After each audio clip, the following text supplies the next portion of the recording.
एक जमींदार को नई नई हवेलियाँ बनाने का बड़ा शौक था। वह शौक पूरा करने के लिए वह नई नई हवेलियाँ बनवाता रहता था। एक बार उसने एक 3 मंजिला हवेली बनवाई। उस हवेली की तीसरी मंजिल पर उसने एक जालीदार झरोखा बनाया। सुंदर खंभों वाली सीढ़ियाँ बनवाई। हवेली तैयार हुई तो नई हवेली में हवन के साथ शानदार दावत का प्रबंध हुआ। दावत में कस्बे के अमीर उमराव, सरदार, चौधरी और पटवारी आदि कई गण्यमान्य लोगों को न्योता दिया गया। जमींदार ने बड़े शौक से मेहमानों को घूम घूम कर हवेली दिखाई। तिमंजिले पर बने सुंदर झरोखे और संकरी सुंदर सीढ़ियों को चौधरी ने भी देखा। वाह, क्या सुंदर कारीगरी है। जमींदार ने खुश होते हुए चौधरी से पूछा, क्यों चौधरी, हवेली पसंद आई? चौधरी बोला, हुजूर, हवेली तो बहुत बढ़िया बनी है, कहीं मेरी नजर न लग जाए, परंतु एक बड़ी कसर रह गई है। वह कसर न आपके ध्यान में आई न कारीगर के। जमींदार बोला, चौधरी जी, क्या कसर रह गई? तुम्हारे ध्यान में आई हो तो तुम ही बताओ। तुम क्या किसी कारीगर से कम हो? फिर मेरे पिता समान हो, गांव के चौधरी हो। जल्दी से बताओ कि क्या कसर रह गई। जमींदार से उत्साह पाकर चौधरी तिमंजिले पर बनी सुंदर संकरी गोल सीढ़ियों की ओर इशारा करता हुआ बोला, गजब की गलती रह गई हुजूर। यदि तिमंजिले पर सोते सोते ही आप स्वर्ग सिधार गए तो इस संकरी सीढ़ी से आपको नीचे कैसे लाया जाएगा? ऐसे लंबे चौड़े शरीर की अर्थी सीढ़ियों में फंस नहीं जाएगी? यही चिंता मुझे खाई जा रही है। बात हंसने जैसी थी, परंतु चौधरी की मूर्खतापूर्ण बातों से कोई भी न हंसा। सभी लोग जमींदार से डर रहे थे। जमींदार के शरीर में तो जैसे आग लग गई। उसके मन की सारी उमंगें समाप्त हो गई। उसने चीखते हुए कहा, मूर्ख, तूने बेवकूफ़ी की बातें करके मेरे सारे उत्सव और महफिल का मजा किरकिरा कर दिया। अब अपने किए की सजा भुगत। जमींदार ने तत्काल अपने पहलवानों को बुलाया और उन्हें हुक्म दिया, नालायक को ले जाओ और इसे 50 कोड़े लगाओ, फिर इसे तहखाने में बंद कर दो। 2-3 दिन भूखा प्यासा रखो, इसकी सारी मूर्खता हवा हो जाएगी। पहलवानों ने वैसा ही किया। चौधरी को पकड़कर तहखाने में बंद कर दिया गया। उधर चौधरी घर नहीं पहुंचा तो चौधराइन ने अपने बड़े बेटे को जमींदार की हवेली पर भेजा। जमींदार तो पहले से ही गुस्से में भरा बैठा था। चौधरी के बड़े बेटे ने नमस्कार करते हुए अपने पिता के बारे में पूछा तो जमींदार ने चौधरी की मूर्खता का किस्सा कह सुनाया। सुनकर बड़े बेटे ने सोचकर उत्तर दिया, जमींदार साहब, मेरे पिता तो सचमुच में मूर्ख हैं। भला उनको यह चिंता करने की क्या जरूरत थी कि आपकी अर्थी कैसे निकाली जाएगी? हुजूर के लाश को टुकड़े टुकड़े करके भी तो निकाला जा सकता था। अब तो जमींदार का पारा 7वें आसमान पर चढ़ गया। उसने सेवक को बुलाकर गरजते हुए हुक्म दिया, इसे 100 बेंतें लगाकर 6 दिन भूखा प्यासा रखो, फिर अपने बाप के साथ तहखाने में बंद कर दो। बहुत देर तक बाप बेटे घर नहीं पहुँचे तो चौधराइन ने अपने दूसरे बेटे को भेजा।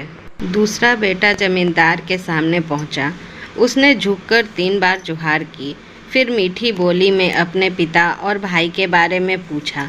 जमींदार ने कहा, तुम्हारे बाप का दिमाग खराब हो गया है। बरसों चौधराई करते करते उसका माथा सूज गया है। तुम्हारा भाई पागल है, इसलिए उन दोनों का इलाज करवा रहा हूँ। यह सुनकर दूसरे बेटे ने कहा, आपने उचित किया सरकार। तब संतुष्ट होकर जमींदार ने चौधरी और उसके बड़े भाई की मूर्खता की कहानी उसे सुना दी। सुनकर बड़ी गंभीर बानी में दूसरा बेटा बोला, हुजूर, आप सही फरमाते हैं। मेरे पिता और भाई की अक्ल पर पत्थर पड़ गए थे, इसलिए उन्होंने पराए घर की पंचायत की। लाश को टुकड़े टुकड़े करेंगे या मोटे रस्से से बांधकर सुंदर झरोखे से नीचे लटकाएंगे, यह तो आप मरेंगे तब देखा जाएगा। अभी तो आप नहीं मर रहे हैं ना? जमींदार ने गुस्से से कांपते हुए हुक्म दिया, इसे 200 कोड़े मारकर 12 दिन भूखा प्यासा रखो। ले जाओ इसे मेरे सामने से। एक से बढ़कर एक मूर्खों से पाला पड़ा है, नालायक कहीं के। चौधरी के दोनों बेटे घर नहीं पहुँचे तो चौधराइन का माथा ठनका। उसे अपने पति और पुत्रों की चिंता हुई। उसने तीसरे बेटे को जमींदार की हवेली में भेजा। जमींदार गुस्से से भरा बैठा था। उसने तीसरे बेटे से मिलने से मना कर दिया। फिर भी हिम्मत करके तीसरा बेटा सिर झुकाए उसके सामने जा पहुंचा। वह बहुत देर तक सिर झुकाए खड़ा रहा। तब जमींदार ने चौधरी और उसके दोनों बेटों की हरकतें बताई। तीसरा बेटा सिर झुकाकर बोला, हुजूर, मेरे पिता और दोनों बड़े भाई बहुत भोले हैं, ऐसी बच्चों जैसी भोली बातें करते हैं। आपकी नाराजगी सही है। मैं ध्यान रखूंगा कि आपकी लाश को न तो टुकड़े टुकड़े किए जाएं, न लटका कर निकाला जाए। हम उसे तिमंजिले की छत पर पटक देंगे। वहीं चील, कौवे और गिद्ध आदि अपना पेट भर लेंगे। जमींदार ने अपना माथा ठोक लिया। वह क्रोध से पागल हो गया। उसने सोचा कि यहाँ तो कुएं में ही भांग पड़ गई है। सारे के सारे मूर्ख और बदतमीज हैं। आग बबूला होते हुए जमींदार ने अपने पहलवानों को हुक्म दिया कि इस बदतमीज की भी वही हालत बना दो जो इसके बड़े भाइयों व पिता की बनाई है। दिन ढलने लगा था। चौधराइन चिंतित हो गई।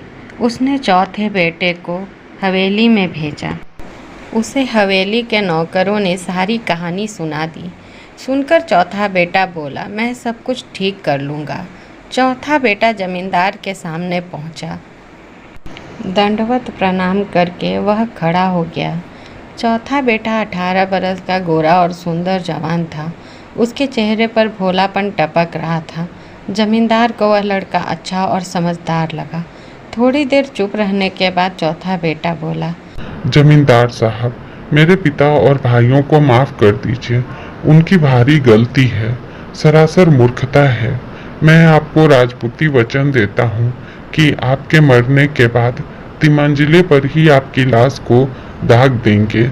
इस सुंदर हवेली को समाधि बना देंगे। टुकड़े टुकड़े करना, ऊपर से फेंकना, गिद्धों से नुचवाना तो मूर्खता की बातें हैं। जमींदार गुस्से से भभक उठा। बूढ़े नौकर चाकरों ने जमींदार को पकड़ लिया और बोले, हुजूर, आप आराम करिए। इस नाचीज पर हाथ उठाने की तकलीफ ना करें। हम लोग इसे फांसी पर लटका देंगे। शाम हो गई। चारों ओर यह खबर फैल गई। डरते हुए लोग आपस में कानाफूसी करने लगे। चौधराइन को भी खबर मिली। उसके तो प्राण ही सूख गए, परंतु उसने हिम्मत नहीं हारी। वह बड़ी चतुर और बुद्धिमान औरत थी। अपने पति और बेटों की मूर्खता से भी वह परिचित थी। उसने एक उपाय सोचा और एक योजना बना डाली। उसने हरी घास का एक बड़ा सा गट्ठर बांधा, एक बाल्टी में पानी भर लिया। घास का गट्ठर और पानी की बाल्टी हाथ में लिए जमींदार के सामने हाजिर हुई। घास का गट्ठर और बाल्टी जमीन पर रख दी और बड़ी विनम्रता से घुटने टेक कर बोली, खंबा गढ़ी अन्नदाता, मैं आपकी शरण में आई हूँ। जमींदार ने उस औरत से आने का कारण पूछा और यह भी पूछा कि घास का गट्ठर और बाल्टी में पानी भरकर लाने का क्या कारण है। तब चौधराइन बोली, हुजूर, मैं चौधराइन हूँ। मेरे घर के 5 बैल आपके घर कैद हैं। 5 बैल सुबह से भूखे प्यासे हैं। आज्ञा हो तो उन्हें घास और पानी दे दूँ। यह सुनकर जमींदार बोला, चौधराइन, तुम्हारा पति और 4 पुत्र ये 5 मेरे यहाँ कैद हैं। बैल कोई भी कैद नहीं है। चौधराइन शर्म से सिर झुकाकर खड़ी रही। आंखों में आंसू टपकाती हुई बोली, हुजूर, वे आदमी नहीं हैं, बैल हैं। मैं उनकी मूर्खताओं से दुखी हूँ। वे आदमी होते तो ऐसी मूर्खतापूर्ण बातें नहीं करते, परंतु अन्नदाता, आपने उन बैलों पर क्यों रोष फरमाया। चौधरी तथा उसके 4 बेटों की कड़वी बातों के सामने चौधराइन की मीठी मीठी बातें जमींदार को बहुत भली लगीं। दिन भर की मूर्खतापूर्ण घटनाओं के बाद चौधराइन की चतुराईपूर्ण बातों में जमींदार का गुस्सा उतर गया। प्रसन्न होकर उसने उन 5 को छोड़ दिया। चौधराइन विजय की मुस्कान लिए मटकती हुई घर चली। सिर पर घास का गट्ठर और हाथ में बाल्टी थामे वह मुड़ मुड़ कर देखती। पीछे पीछे 5 आदमी या बैल सिर झुकाए चलते रहे। सारा गांव यह नज़ारा देख रहा था। चौधराइन की चतुराई से ही चौधरी और उसके 4 पुत्र जमींदार की कैद से छूट सके।